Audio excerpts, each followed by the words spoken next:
one that we're going to graph. Now be mindful. The only way that we've graphed an equation up to this point is by using the x-intercept, the y-intercept, and a third point. That was the initial way that we did it. But now we're looking at the second method of graphing an equation, and that method is going to use the slope and the y-intercept. So here's the process.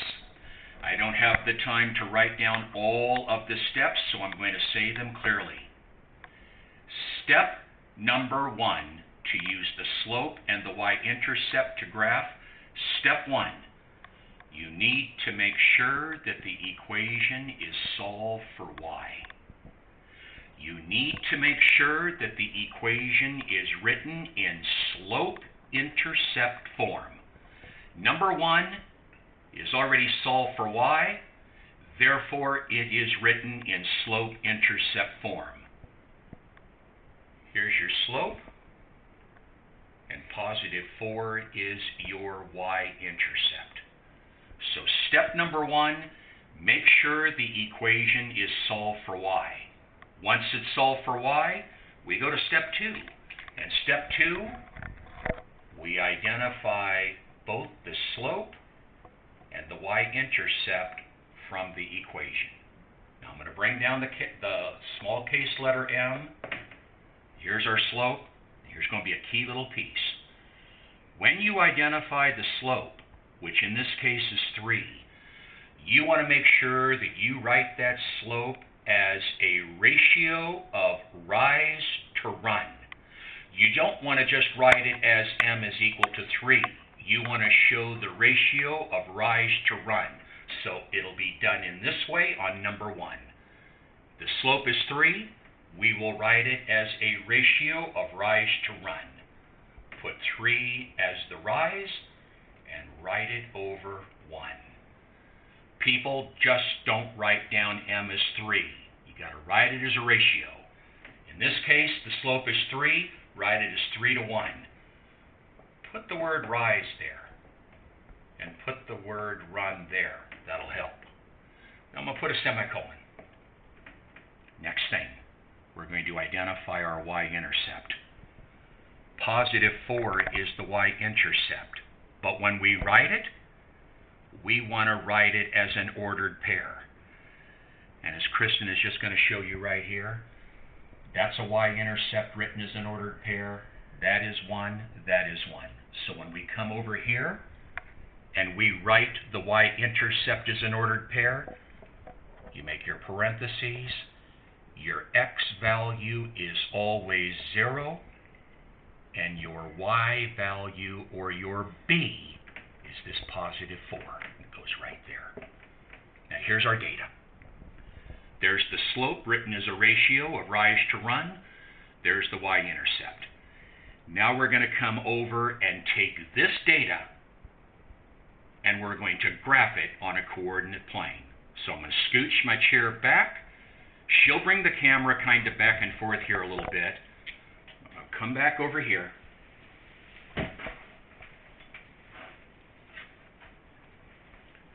And here's the coordinate plane that we're going to use to do number 1. Do not be bothered by this. This is an upcoming part that we're going to discuss. So just get this out of your mind right now. All I want you to look at is, here's the x-axis, and here's the y-axis, and here's the process of doing our graph. You start by going to the y-intercept, 0, 4. You begin with the y-intercept, and we're going to take 0, 4, and we're going to plot it on this coordinate plane. X is 0. Y is 4, up.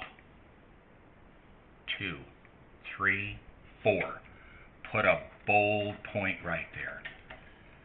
So step number 1, begin by plotting the y-intercept, which was 0, 4. X is 0, up 4.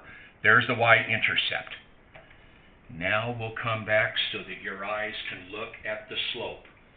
The slope is a rise of 3 and a run of 1. Rise 3, run 1. We are now going to come over to this graph. And beginning at this y-intercept point that you just plotted, 0, 4, beginning right there, we're going to take the slope, 3 to 1. Beginning right here, we're going to rise it 3 units, beginning right here at the y-intercept. So we're going to go up positive 3. 1, 2, 3. And we're going to run it a positive 1. Positive moves to the right. Now that little y is kind of in the way, but I'll make my point bold. Run it 1. And it'll rest right there.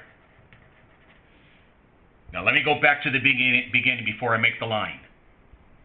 We started with the y-intercept, and we plotted it. It was 0, 4. X is 0, up 4. Then we take our slope.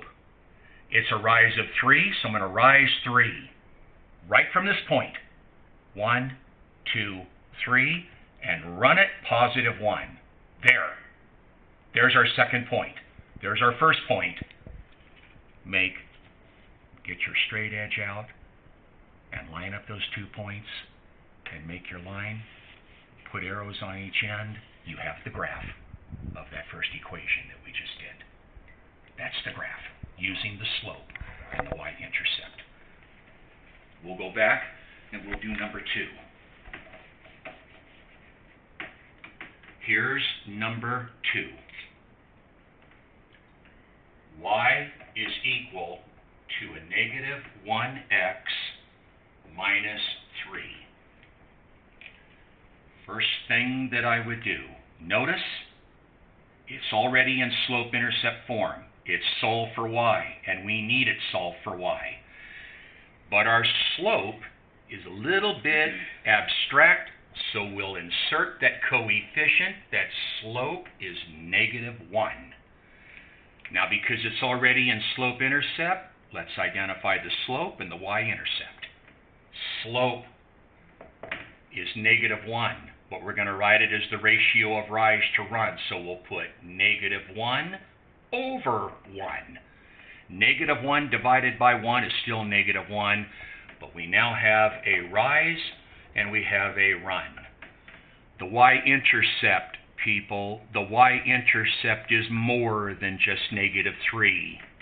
It is properly written as 0, negative 3. Because remember, when we're looking at an ordered pair that represents a y-intercept, the x value must always be 0. So it's 0, negative 3. There's our data. We'll go over to number 2. We'll get it out of the way. We're going to begin with the ordered pair 0, negative 3. And we're going to plot 0, negative 3 on this grid. Again, forget about him. We're going to plot 0, negative 3. X is 0, down 3. There's the y-intercept. Now we're going to take the slope. A rise of negative 1, a run of positive 1. Negative 1 over 1. Let me just kind of put it here. Beginning at this plotted y-intercept right there, we're going to rise negative 1. We're going to go down 1. Go down 1 and run 1.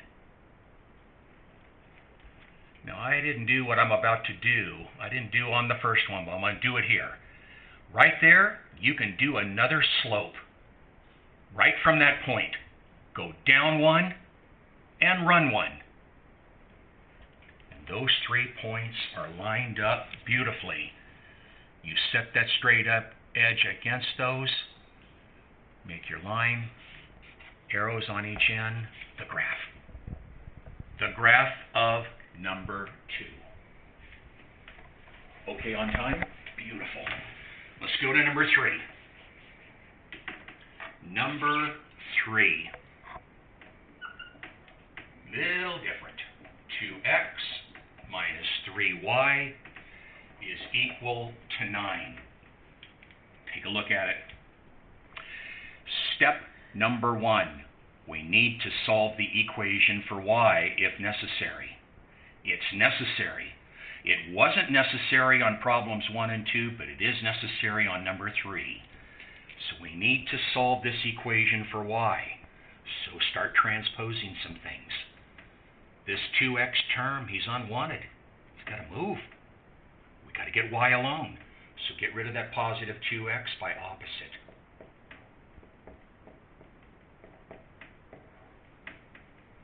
Bring down the negative 3y. On the right-hand side, I believe it's important to bring down the x term first, and then the constant.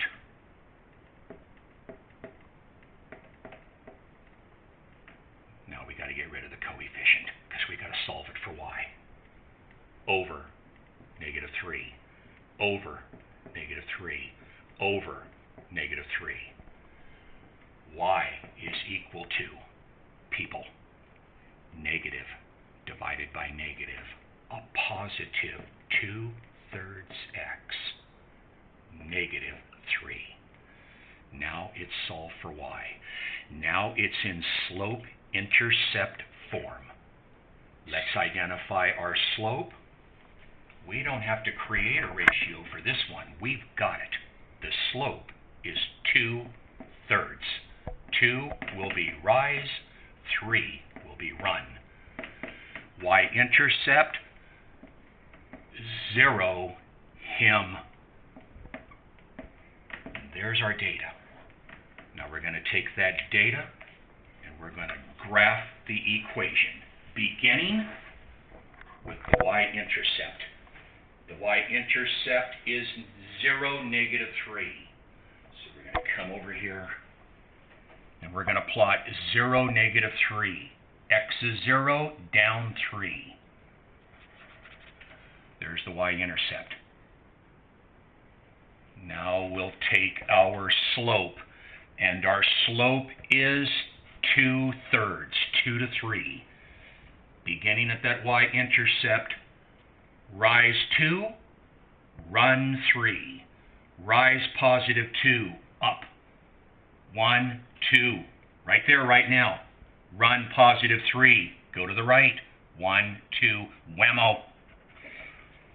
There's that second point. There's the y-intercept.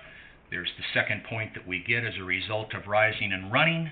Line up those points, make the line, put arrows on each end. Beautiful, done. There's our line. A nice way to graph an equation.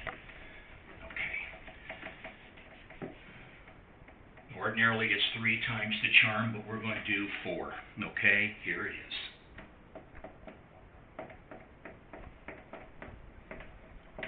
(4x plus 5y) is equal to negative 10. He's not ready.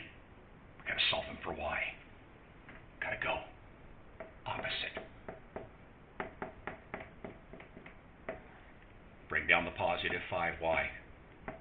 It's equal to a negative 4x, negative 10. Get rid of that coefficient, divide, over 5, over 5, over 5. Y is equal to negative divided by positive stays negative. Our slope is apparent, it's right there. Here's going to be our y-intercept. We've solved it for y. Now our data. M, negative 4 over 5. Now just a pause here. When you write down your slope and your slope is negative, don't let that negative sign be to the left of that fraction bar. If you let it be to the left of that fraction bar, it's going to be like lukewarm. Lukewarm means we don't know whether the rise is carrying the negative or the run is. Don't let the negative sign go to the left of the bar. Either put it up by the rise or put it down below with the run. Only in one of those locations. I ordinarily let it be in the rise. So it's a negative 4/5. There's the rise. The 5 is going to be the run. Y-intercept, x is always 0, and y is that negative 2. There's our data. And now we'll do the fourth of 4. Begin at the y-intercept of 0, negative 2. Plot it. X is 0, y is negative 2. Go down 2. There's the y-intercept. Your slope, beginning right at the y-intercept, we're going to rise negative 4 and then run positive 5. If we're going to rise negative 4, people, we're going down. Beginning there. 1, 2, 3, 4. And then run at 5. 1, 2, 3, 4, 5. There's the y-intercept. There's the second point that we get as a result of rising and running. Line up those two little puppies and make that line. Put arrows on each end.